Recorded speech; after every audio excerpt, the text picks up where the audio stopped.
Dubai में एक है एडवेंचर, दूसरा है सेक्स, तीसरा है नशा और चौथा है शो। स्वाद ही तो लेना है।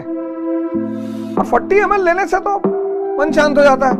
आईएएस की तैयारी, एसएससी की तैयारी, सीजीएल की, बैंकिंग, जिसकी भी तैयारी करें, प्रैक्टिस को प्राथमिकता बना।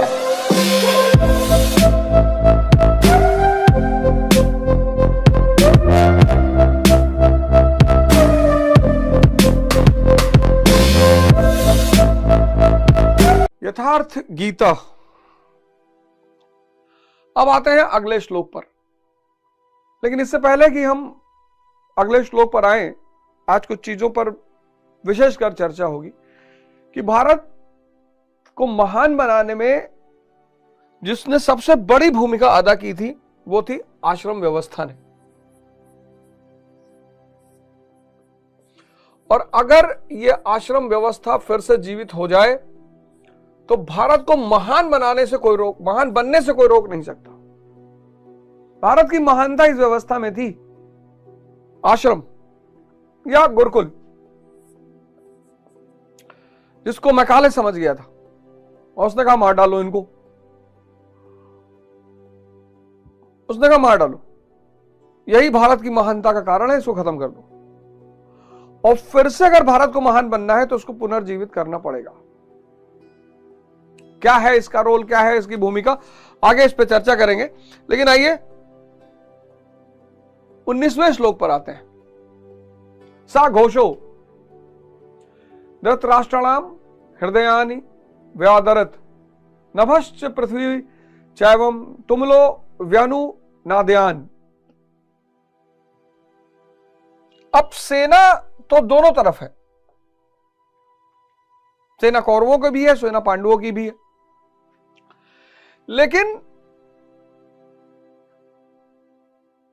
जब पांडव पक्ष के महारथियों ने शंख को बजाया, पांडव सेना के नायकों ने जब अपने शंख को बजाया, अपना प्रदर्शन किया, तो कौरवों के हृदय विदीर्ण हुए। बड़ी प्यारी बात है ये भाई। सेना दोनों तरफ है, सेना पांडवों की भी है, विजातीय सेना भी है, सेना दोनों तरफ है।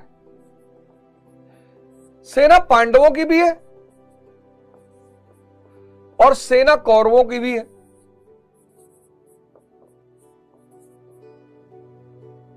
ये सजातीय शक्तियां,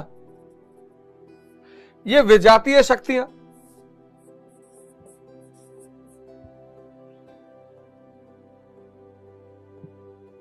और जब इस साइड के महानायकों ने अपना शंख बजाया, ऋषिकेश, भगवान कृष्ण, धनंजय, अर्जुन, अनंत विजयम, युधिष्ठिर, पौंड्र, दुर्योधन, सुघोष, मणिपुष्पक, जब ये शंख बजे, इनकी घोषणा हुई, तो कौरवों, अब ये सारे शंख, पांचजन्य, अनंत विजय, पौंड्र, सुघोष, मणिपुष्पक इत्यादि, ये सारे शंख जब बजे, अब हर शंख का एक उद्देश्य है जिस पर हम पूरी तरह चर्चा कर चुके हैं। पांचजन्य, 5 ज्ञानेंद्रिया, 5 कामेंद्रिया, मन सहित इनका आत्मा की तरफ प्रवाह, धारा राधा बन जाए। जब ये शंख बजे, इनके हृदय विदीर्ण हुए, इनके हृदय विदीर्ण हुए, डरे ये क्यों नहीं डरे? जब इन्होंने शंख बजाए, इनको भी डरना चाहिए। जब इन्होंने बजाया तो ये डरे, हृदय विदीर्ण। ये बड़ी जबरदस्त बात है, क्योंकि हमारा जीवन शुरू कहां से होता है? मनुष्य का जीवन शुरू होता है मन और इंद्रियों से, और ये जो मन और जीवन से इंद्रियों की शुरुआत होती है, इसी को वो सत्य समझता है।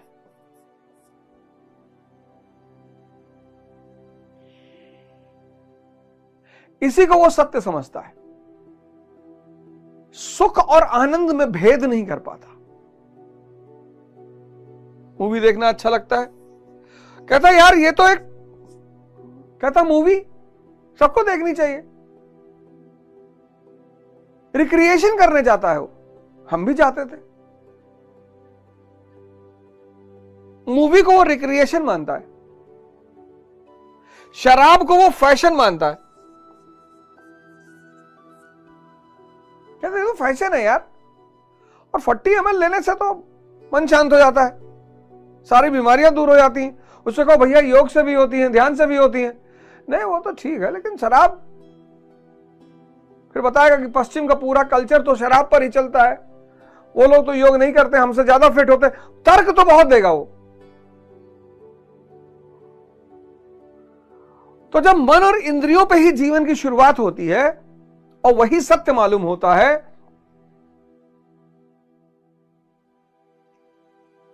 तो जब पहली बार सजातीय शक्तियां इस बात की घोषणा करेंगी कि अब एक नए राह की शुरुआत, तुम तो जीवन को मिटाए दे रहे हो, तो इनका डरना स्वाभाविक है। इस बात पे गौर करिएगा, जब आप पहली बार ध्यान के बारे में सोचेंगे, योग के बारे में सोचेंगे, सन्यास के बारे में सोचेंगे, तो एक घबराहट होगी, बेचैनी होगी। तो जब पहली बार आदमी ध्यान की तरफ बढ़ता है, उसको बेचैनी होती है। ये जो विजातीय शक्तियां हैं, ये घबराती हैं अंदर से, पर घबराती हैं, डरती तो नहीं है, घबराती है। जानती कितनी जल्दी थोड़ी कुछ कर पाओगे, अरे बहुत गलना पड़ता है, बहुत तपना पड़ता है, बहुत आग लगनी पड़ती है। बड़े कॉन्फिडेंस में रहती है विजातीय शक्तियां। यही है हमारा 19वां श्लोक, कि कौरव की जो सेना है, उसने जब पांडवों के उद्घोषणाओं को सुना तो हृदय विदीर्ण हुए। होना ही है, बेचैनी होनी ही है, घबराहट होनी ही है। एक नया रास्ता, एक नया रास्ता, बिल्कुल अध्यात्म का जो रास्ता है, एकदम नया रास्ता, एक नया रास्ता, एक नया दौर। और शुरू में तो इतना कष्टकारी प्रतीत होता है जिसका कोई उद्देश्य ही नहीं।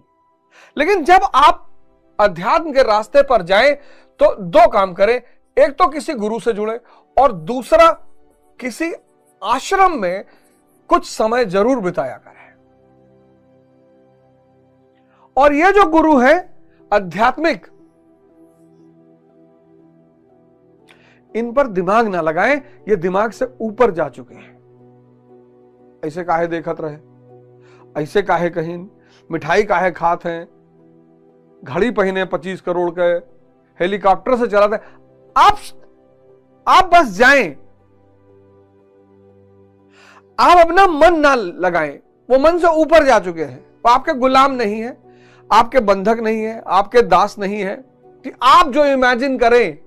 इस देश का आदमी गुरु को भी इमेजिन करता कि संत ऐसा होना चाहिए, फटा हाल कपड़ा होना चाहिए, पैसा ना मांगे, ये ना, वो सब आपकी चिंता नहीं, वो सब आपके लुकआउट नहीं है। जो मन से ऊपर चला गया है वो किसी भी रूप में रह सकता है। वो फकीर के रूप में रह सकता है, राजा के रूप में रह सकता है, किसी भी रूप में। आप अपना रूप लेके मत जाइए और आश्रम जरूर जाइए। इस व्यक्ति के पास एक गहन अनुभव है, उसका आप उपयोग कर सकते हैं। बुजुर्गों का यही तो महत्व है घर में, उनके पास एक गहन अनुभव है। जब भी आप दोस्त बनाएं, जब भी आपने मां बाप से जरूर मिला दें, और जो वो निर्णय देंगे आपके दोस्त पर 99.9% वो सत्य होगा। और जितने लोग मां बाप की बात नहीं मानते, उपेक्षा कर देते हैं कि अरे पापा मम्मी ऐसे कहते रहते, वो जीवन में फंसते जरूर है। तो एक तो गुरु बनाए क्योंकि उसके पास एक बृहद अनुभव है, वो ब्रह्मांड से जुड़ा हुआ है, आदि शक्ति से जुड़ा हुआ है। और दूसरी बात यह है, आश्रम जाएं। आश्रम में क्या होगा, यहां पे प्रैक्टिस होगी।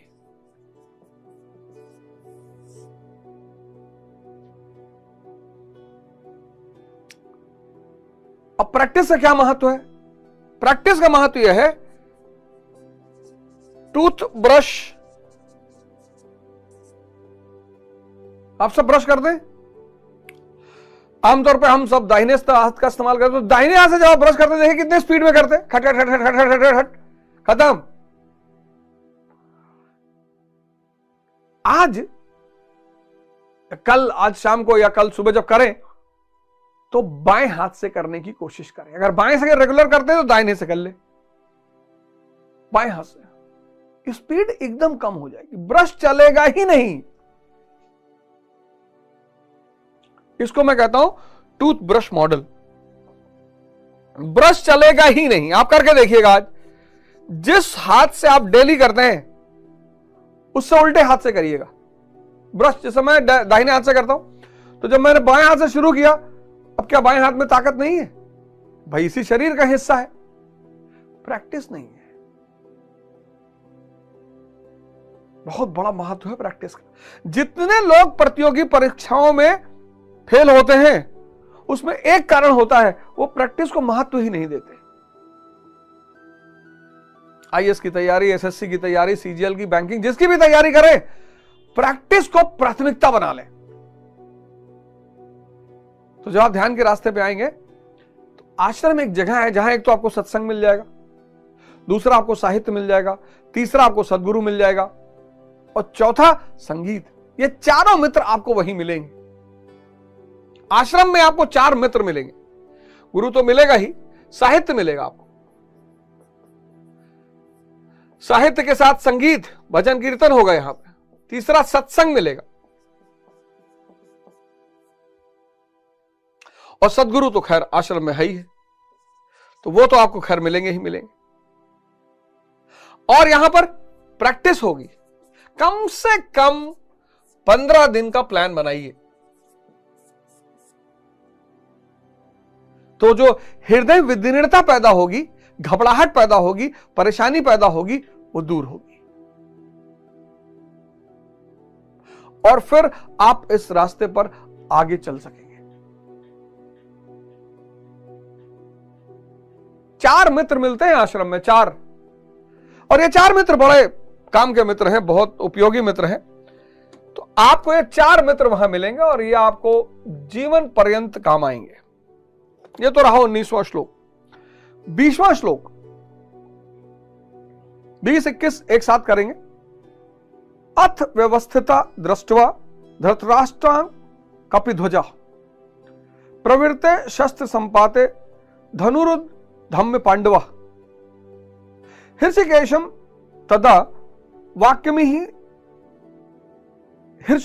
तदा वाक्यमी दमाह महीपते। अर्जुन उवाच सेनयारु भयोर्मध्ये रथम स्थापय में अच्युत। संयम रूपी संजय ने अज्ञान से आवृत मन को समझाया कि हे राजन, इसके उपरांत कपिध्वज वैराग्य रूपी हनुमान, वैराग्य ही ध्वजा है जिसका। अब यह बड़ी प्यारी कहानी है।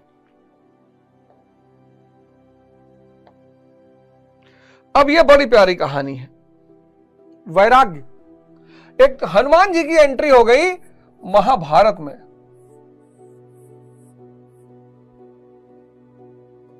कपिध्वज,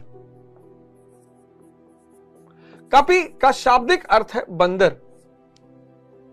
तो हनुमान जी ध्वज के रूप में अर्जुन के रथ पर सवार हैं। अब कहानी, अब सवाल यहां पे उठा कि महाभारत में हनुमान जी कहां पहुंच गए, इनकी एंट्री क्यों हो गई, कैसे हो गई? तो कहानी एक यह है कि अर्जुन ने एक बार श्री कृष्ण से कहा कि प्रभु, अगर मैं रहा होता ना श्री राम जी के काल में, तो धनुष बाण से ही पुल बना दिया होता लंका पे। लंका जाने के लिए जो पुल की जरूरत थी वो मैं धनुष बाण से ही बना दिया होता। श्री कृष्ण ने कहा, अच्छा तुम तो बड़ा काबिल आदमी हो यार।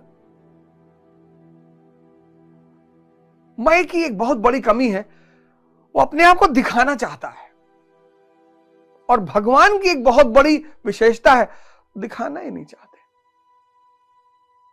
ये जो फकीर आप संतों को देखते हो ना, ये क्या दिखाएं, इतना विराट अस्तित्व को प्राप्त कर चुके हैं। जो भी दिखा रहा है वो छोटा है, जो भी दिखाने की कोशिश कर रहा है, जो भी, वो अंदर से छोटा है। क्योंकि विराट को अपने आप को दिखाने की जरूरत ही नहीं। तुम्हारी औकात है तो देख लो, उसको देखना ही तो बड़ी बात है। और एक बार दिखाई पड़ गया, लोग कहते फकीर बहुत फकीर जाते हैं, वो फकीर गरीब होते हैं। फकीर और गरीब संभव ही नहीं। ये आंखें बहुत कुछ देखती हैं, पर सब कुछ देख ही नहीं पाती। तब भगवान कृष्ण ने हनुमान जी को बुलाया, अर्जुन से कहा, बनाओ यार जरा देखें तुम कैसे बनाते हो पुल। तो अर्जुन ने बाण मार के पुल बनाया। तो श्री कृष्ण ने हनुमान जी को बुलाया, हनुमान जी जैसे ही पुल पे चले, सब खड़खड़ा टूट फूट के खत्म। तब अर्जुन को अहम का एहसास हुआ, माफी मांगी।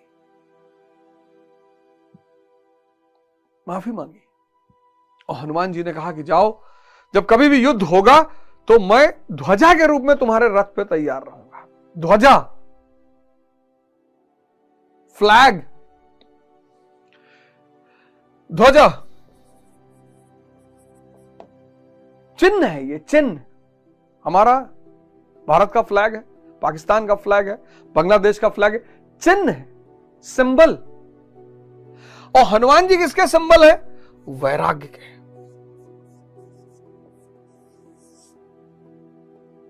बड़ा प्यारा शब्द भारत के आध्यात्मिक दर्शन में, जिसको इतना खराब कर दिया गया है जिसकी कोई सीमा ही नहीं। कुछ शब्दों को हमारे यहां ऐसा खराब कर दिया गया, ऐसा, उसमें से एक शब्द है सन्यासी। अरे भैया सन्यासी हो जिए तो घर छोड़ दे हैं, घर छोड़ के चला जिए, महतारी बाप का छोड़ के चला जिए। ऐसा थोड़ी है, बिल्कुल नहीं है। कुछ शब्दों को हमारे देश में इतना खराब कर दिया गया कि आदमी उन शब्दों से डरने लगा। उसमें से एक शब्द है वैराग्य।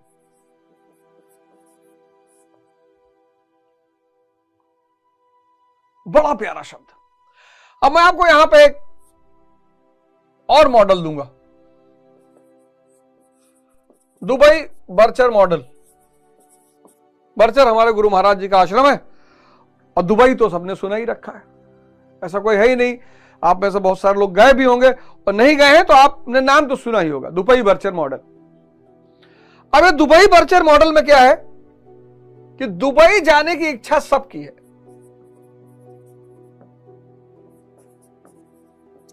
लेकिन बर्चर जाने की इच्छा किसी की नहीं है। अगर स्वतः है बहुत बड़ी बात। इस देश के लोगों को साल में एक बार अपने बच्चों के साथ किसी न किसी आश्रम जरूर जाना चाहिए। बहुत सारे आश्रम हैं। इस देश के हर व्यक्ति को अपने परिवार के साथ, अपने बच्चों के साथ किसी न किसी आश्रम जरूर जाना चाहिए। हरिद्वार में कितने आश्रम हैं जहां फ्री की सुविधाएं हैं, और फ्री की मान लीजिए नहीं भी हैं, तो भी वहां के जो धर्मशाले हैं, बड़े अच्छे अच्छे, काली कमली वाला धर्मशाला, बहुत प्यारा धर्मशाला। धार्मिक स्थलों पे धर्मशाले हैं, और इस देश के हर व्यक्ति को किसी ना किसी आश्रम साल में एक बार जरूर जाना चाहिए, और कम से कम 10 दिन रहना चाहिए। दुबई में क्या किया उन्होंने? दुबई में उन्होंने 4 चीजों की व्यवस्था कर रखी है। एक, एडवेंचर की, दूसरा सेक्स की, तीसरा नशे की, और चौथा शो, जिसको हम भारत में मूवी कहते हैं। देखिएगा दुबई, क्यों दुबई लोग जाना पसंद करते हैं और क्यों लोग बर्चर जाना पसंद नहीं करते, और इसका वैराग्य से क्या लेना देना है। दुबई में एक है एडवेंचर, दूसरा है सेक्स, तीसरा है नशा, और चौथा है शो या मूवी। बेली डांस का शो होता है वहां के कैंपों में। हाँ, अच्छी चीजें हैं, लेकिन आखिर ऐसा क्या है कि बहुसंख्यक मेजॉरिटी लोगों को दुबई जाना है और यहां खर्चा होगा बहुत पैमाने पर धन। उसके बिना तो कोई आपको एंटर नहीं करने देगा, मारे आप अलग से जाओगे। और एक दुबई का दिरहम भारत के 22 रुपए के बराबर है। भीड़ लगी है, भागे जा रहे हैं लोग। आप तरीकी एडवेंचर, दुबई फ्रेम,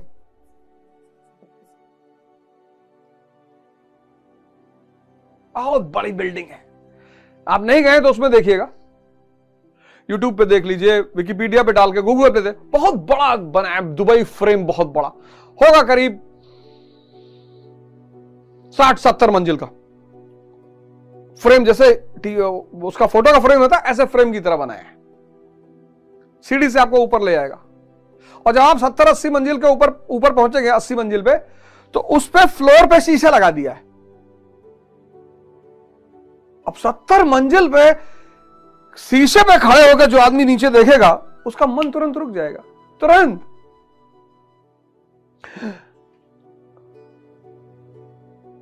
भगवान, टूटा तो नीचे, यहां 4 मंजिल से नीचे देखने में डर लगता है, 70 मंजिल।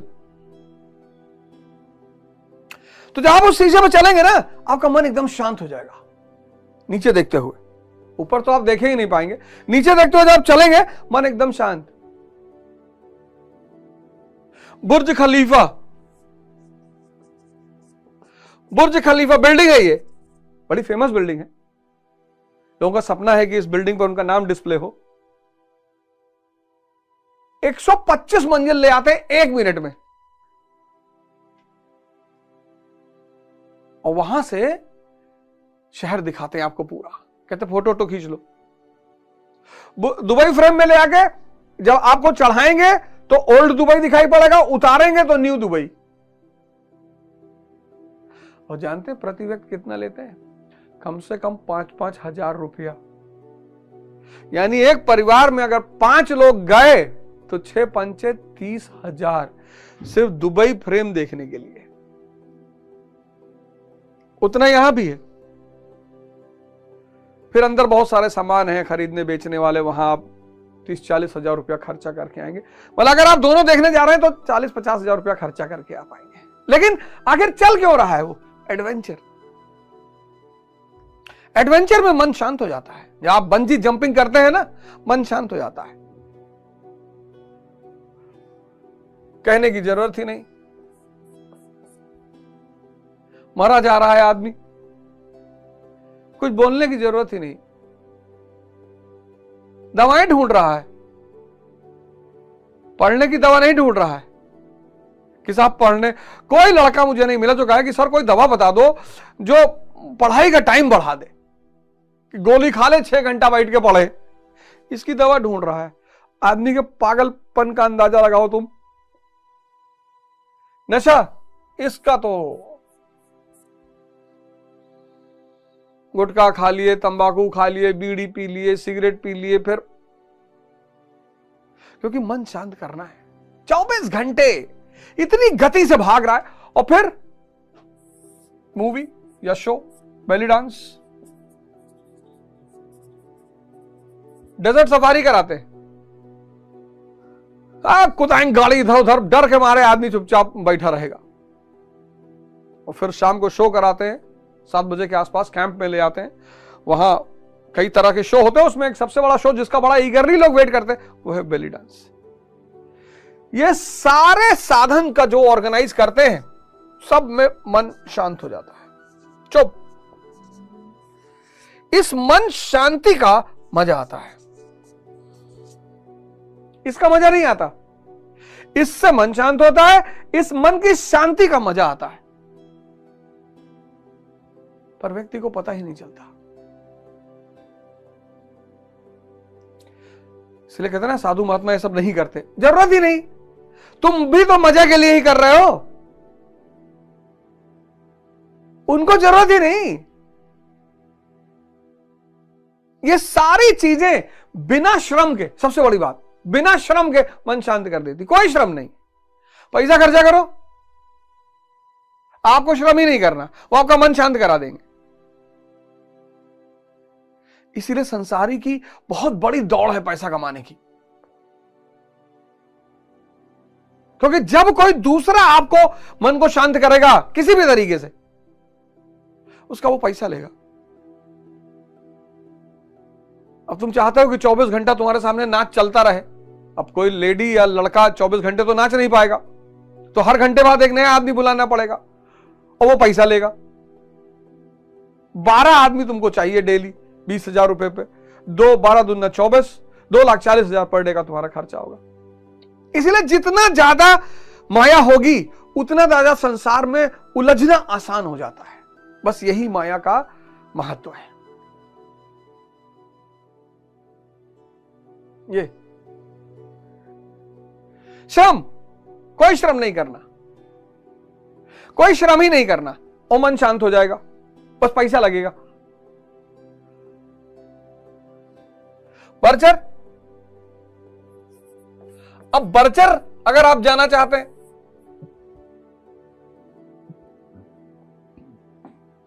भारत के आश्रमों में, भारत के गुरुकुलों में 99% परेशान और बीमार और कुछ ना कुछ दुख लिए पहुंचे।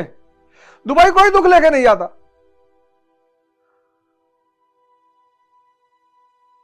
बर्चर में क्या होगा?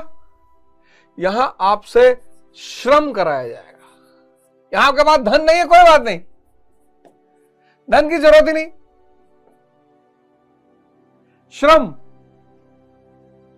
अश्रम करा के आपके मन को शांत किया जाएगा। सुबह 3 बजे 3 AM आपको उठाया जाएगा, फिर भजन कराया जाएगा, फिर सेवा ली जाएगी, झाड़ू वाड़ू लगाना पड़ेगा।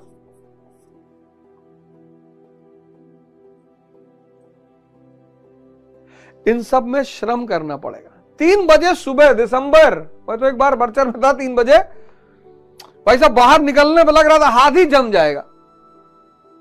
3 बजे सुबह, फिर भजन, ध्यान, फिर सेवा, झाड़ू लगाओ, पोछा लगाओ, खाना बनवाओ। इसलिए कोई बर्चर नहीं जाना चाहता। इसको मैं कहता हूं दुबई बर्चर मॉडल। दुबई सब जाना चाहते हैं, समझ लेना इस बात को।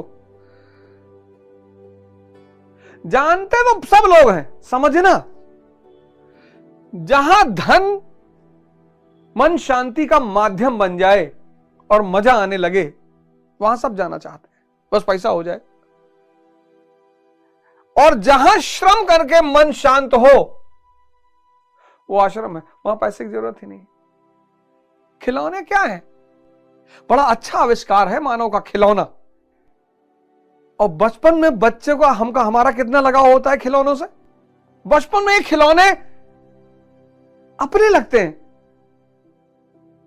टूट जाए बच्चा रोने लगता है। वही बड़े होने पर ये जो संसार और समाज रूपी खिलौना हमारे साथ है, इसको हम समझ ही नहीं पाते। ये भी खिलौना ही है, जैसे ये छूटा था ऐसे ये भी छूट जाएगा। बड़े हुए समझ पैदा हो गई। कोई 25 साल का लड़का अगर गुड़िया से खेले, कोई 30 साल का लड़का अगर गुड़िया लेके खेले, हंसेंगे लोग उसके ऊपर कि अरे ना समझ, अब भी गुड़िया से खेलते हो। वैराग्य, समझ से पैदा होता है। वैराग्य मतलब छोड़ना नहीं। मैंने कहा ना, इस शब्द को, कुछ शब्दों को हमारा बर्बाद कर डाला। उसमें से एक वर्ड है वैराग। वैराग मतलब सब छोड़ दो, वैरागी हो गए। नहीं, कुछ नहीं छोड़ना है, छूट जाएगा। कुछ भी छोड़ना नहीं है, कुछ भी छोड़ना नहीं है। ध्यान करो, भजन करो, ध्यान से समझ पैदा हो जाएगी। और जब ध्यान से समझ पैदा हो जाएगी, चीजें खुद ब खुद छूट जाएंगी। और ये जो खुद ब खुद छूटेंगी, मैं देखता हूं कितने लोग संघर्ष करते रहते हैं, नॉनवेज खाएं कि ना खाएं, नॉनवेज खाएं ना खाएं। अब नॉनवेज में एक हिंसा का पक्ष तो खैर है ही, नॉनवेज में एक हिंसा का पक्ष तो है ही, उसमें कोई दो राय नहीं। जब तक वेज का ऑप्शन हो और सिर्फ स्वाद के लिए, नॉनवेज में बड़ी बहस होती,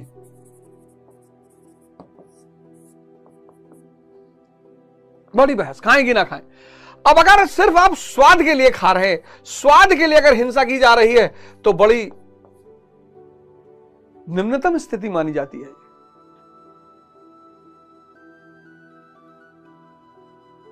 हिंसा तो किसी भी रूप में उसका निषेध किया जाएगा, लेकिन स्वाद, आप कोई चीज खाते हैं, उसको पता करिए आप क्यों खा रहे हैं। स्वाद के लिए खा रहे हैं, शक्ति के लिए खा रहे हैं। अब अगर वही उससे दुगने शक्ति किसी वेजिटेरियन चीज में मिल जाए, जैसे मूंग की दाल के बारे में कहते हैं कि गोश्त से ज्यादा प्रोटीन है, अगर आप स्वाद के लिए खा रहे हैं, फिर तो ये एक निम्न बात मानी जाएगी। वेजिटेरियन में बहुत सारी स्वादिष्ट चीजें मौजूद हैं। स्वाद आप बदल सकते हैं ना, स्वाद ही तो लेना है। अगर आप शक्ति के लिए खा रहे हैं हरी मूंग, कहते हैं मांस से ज्यादा प्रोटीन है, मैं आपके खाने के खिलाफ नहीं हूं, आप बिल्कुल खाइए। मैं एक बात कह रहा हूं, आप किस लिए कर रहे हैं इसको समझना बहुत जरूरी है। तो वैराग्य बड़ी प्यारी चीज है। जब खुद ब खुद छूट जाएगी, तो आपके मन में उसके प्रति दुर्भावना नहीं होगी। वैराग्य का यह सबसे बड़ा लक्षण है। जैसे शराब छूट गई, समझने से शराब छूट गई, तो शराब के प्रति आपके मन में दुर्भावना नहीं होगी। जो जबरदस्ती वैरागी होते हैं ना, वो नफरत उनके मन में रहती है, गंदी चीज है शराब, ऐसा आपके साथ नहीं होगा। जब ध्यान से समझ पैदा होगी और समझ से वैराग्य पैदा होगा, तो बड़ा शुद्ध वैराग होगा वो। आप किसी वस्तु को दुश्मन के, आप वैश्या को दुश्मन के भाव से नहीं देखेंगे, आप बहुत ही अच्छे भाव से देखेंगे, बहुत ही पवित्र भाव से देखेंगे। जो जबरदस्ती का वैरागी है, वो दूसरे भाव से देखा, भगा भगा नरक, ऐ शैतान, वैराग्य। तो कपिध्वज, अर्जुन के रथ पे कौन मौजूद है? कपिध्वज, हनुमान जी साक्षात। हनुमान जिसने मान और अपमान दोनों का अंत कर दिया हो, हनुमान। अवध ओझा है ही नहीं, सिंबल है पहचान के लिए, वास्तविकता में है ही नहीं। तो जब वो है ही नहीं, उसका कौन सम्मान कि अवध ओझा ऐसे बहुत बड़े टीचर हैं, बहुत बड़े आदमी हैं, बहुत बड़े। और जब मान नहीं, तो अपमान काहे का? मान और अपमान से चेतना मुक्त है, मैं ग्रसित है। हनुमान कौन है? मान और अपमान से ऊपर, और वो विद्यमान है कहां? अर्जुन के रथ के ऊपर। वैराग्य बहुत जबरदस्त बात यह है। इस शब्द को समझना बहुत, घबराइए मत, आप ध्यान करिए और समझ को विकसित करिए। शराब से बहुत लोग परेशान हैं, नशे से हमारे बड़े भाई बंद परेशान है, नशे से। आप बिल्कुल मत घबराइए, आप सब जानते हैं नशा खराब है, लेकिन आप घबराइए मत, आप बिल्कुल मत घबराइए। समझिए नशा कर क्या रहा है। ये पान, बीड़ी, तंबाकू, शराब, ये क्या कर रहा है? आपके मन को शांत कर दे रहा है, बस।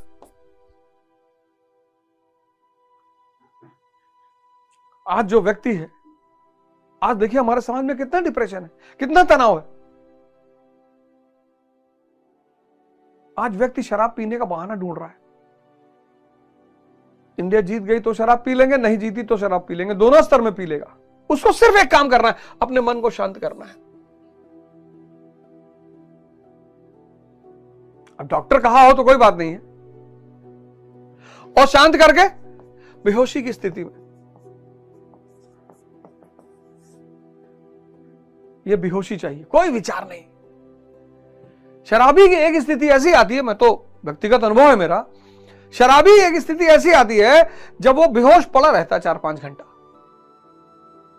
कोई विचार नहीं। यानी शराब नशा किस लिए किया जा रहा है? विचार से बचने के लिए, विचार से बचने के लिए।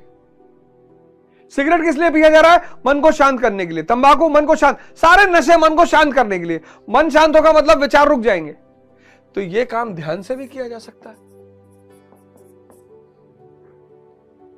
तो अर्जुन जिसके रथ पे ध्वजा के रूप में भगवान हनुमान स्वयं मौजूद हैं, उन्होंने भगवान कृष्ण से निवेदन किया कि आप मुझे सेना के मध्य में ले चले, जिससे मैं एक बार कौरवों की सेना का अवलोकन कर सकूं। अब यहां से जो कहानी शुरू होगी, अरे वो तो हर व्यक्ति की कहानी है। इस श्लोक के बाद से जो कहानी शुरू होगी भाई साहब, अरे वो तो इतनी हम सब की कहानी है, उससे कोई बचा ही नहीं।